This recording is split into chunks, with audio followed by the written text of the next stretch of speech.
देवांची उत्पत्ती. देव कसे निर्माण झाले? देवतांचा जन्मही मनुष्याप्रमाणे झाला. ही बाब निश्चितच आश्चर्यजनक वाटू शकते. मात्र शांती पर्वात भीष्माने देवतांच्या जन्माची कथा सविस्तर सांगितली आहे. ही कथा सांगताना श्रीकृष्ण तेथे उपस्थित होते, त्यामुळे या कथेला अधिक महत्त्व प्राप्त होतं.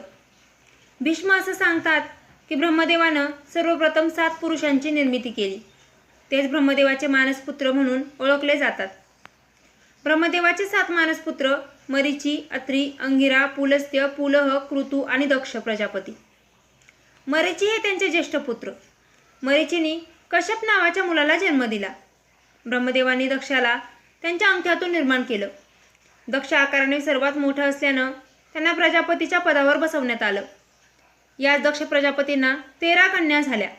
मरीची पुत्र कश्यप हे 13 दक्ष कन्यांचे पती झाले. कश्यप पत्नी अदितीकडून सर्वश्रेष्ठ देव आणि दितीकडून दैत्य आणि धनुकडून दानव जन्माला आले. वामन हा अवतारही त्यापैकी एक होता. देवतांचा, दैत्यांचा आणि दानवांचा अशा प्रकारे जन्म झाला. पुढे दक्ष प्रजापतींना त्यानंतर अजून 10 मुली झाल्या. त्यांचा विवाह धर्म यांच्या समवेत लावण्यात आला. हे धर्मदेव तेच आहेत जे कुंतीच्या आव्हानावरून वनात आले होते. ते युधिष्ठिराचे पिताही आहेत. दक्षकन्या आणि धर्म यांना मुलं झाली. वसु आणि रुद्र हे महाभारतानुसार दक्षकन्या आणि धर्म यांचे पुत्र. या सगळ्यांचा जन्म झाल्यावर श्रीकृष्णाने दिवस आणि रात्रीची रचना केली असं भीष्म म्हणतात. विवाह ही संकल्पना दिवस रात्र हे कालचक्र सुरू होण्याआधीच होती अशी कथा सांगितली आहे.